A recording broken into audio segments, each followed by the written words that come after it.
The symptoms are quite familiar, and very likely you'll come up with a correct diagnosis.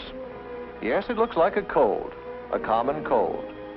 Runny nose, headache, achiness, very often a slight fever. Those are some of the symptoms of the common cold. Well, how do we get into that unhappy state? Do we have colds simply because of cold? Because of ice, snow, and low temperature? No. Funny thing about colds, where it is coldest, the inhabitants hardly ever get colds. Explorers tell us that Eskimos are cold-free, unless they come in contact with visitors from outside their frozen world. Then, if it is not just cold weather, what is it that causes so many of us to catch cold? Scientists think that most colds are caused by extremely small microorganisms called viruses. Viruses, and there are many different kinds of them, can be scattered with each particle of saliva and mucus when one sneezes or coughs, for instance. But do not think for a moment that cold-producing viruses are spread only by sneezing and coughing. If by some magic the tiny particles of saliva and mucus could be made visible as a black smudge, we quickly would realize in how many other ways we are apt to scatter bacteria and viruses all around us. For instance, Jane here has a cold. Look at that smudge. Look at those germs she leaves on the doorknob.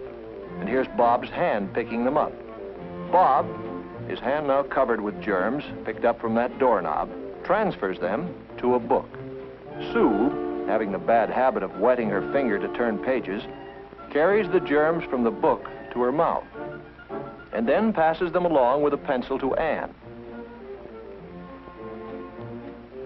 Anne carries them home and leaves them on the family's dinner table.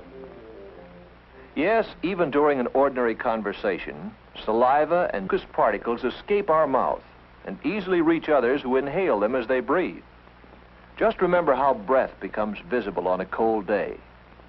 How then, with so many germs surrounding us, can we avoid having colds all the time? Well, fortunately, our body has defenses against this enemy. Normally, we breathe through our nose. The nose, as well as the sinuses, the eustachian tubes, and the throat, are lined with a delicate membrane. If, under a microscope, you look at the lining of the nose, we call it the nasal membrane, you can see that it is covered with tiny moving threads. These are called cilia. They move back and forth like stalks of grain when a wind blows over a field. The cilia are covered with a warm, moist, sticky substance called mucus. The nose usually secretes about a quart of this liquid every 24 hours.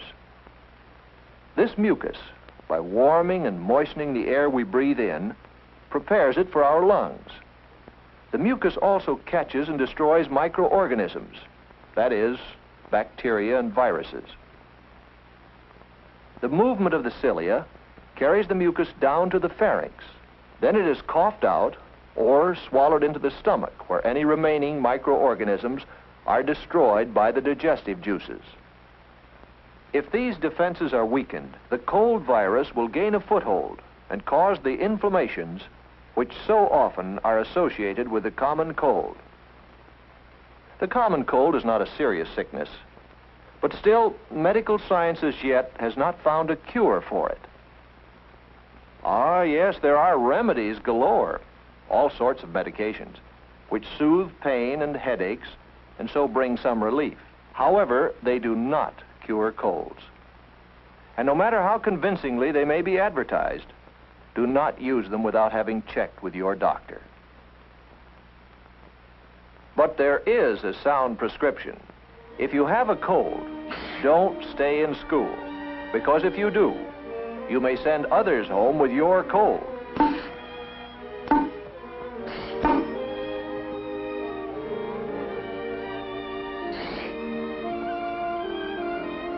If you have a cold, stay home. Stay in bed. This is the prescription which common sense and medical science recommend. Medicines, but only those your doctor prescribes. No others. Warmth, rest, which you can get best when you stay in bed. And while you're there, you might as well make the best of it.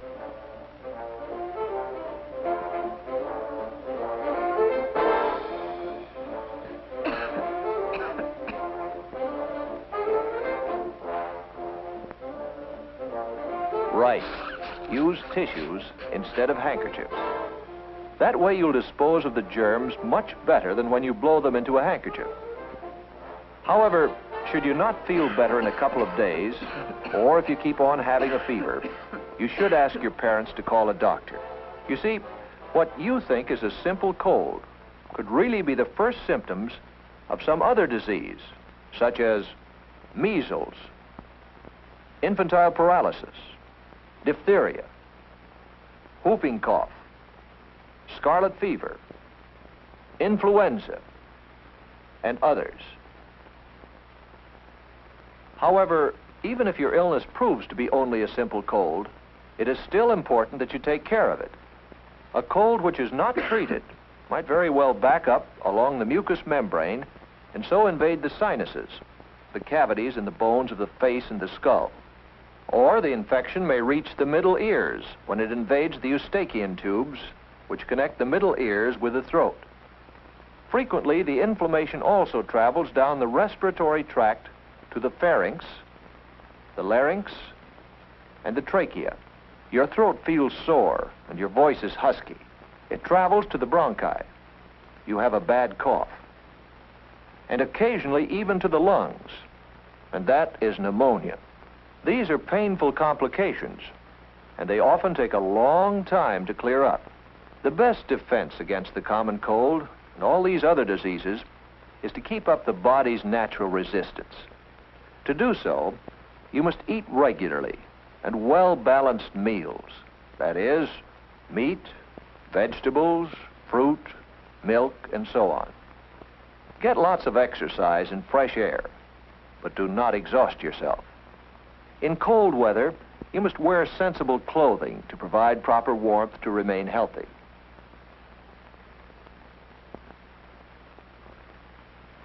Go to bed at a reasonable hour. While you grow, you need about 10 hours of sleep each night. Sleep recharges the body's energies. Protect yourself against infection. Keep pencils and other things out of your mouth.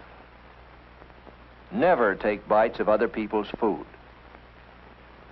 Do not use somebody else's drinking straw or glass, not even within your own family. In the bathroom, for instance, use only your glass. And wash your hands frequently and thoroughly, especially before eating. When you wash your hands, you wash away many of the disease-carrying smudges you may have picked up. But if in spite of all these precautions, you still come down with a cold, let us repeat, take it to bed and stay there until it has run its course. This is the safest way to regain your health and to return as quickly as possible to work, to fun, and to play.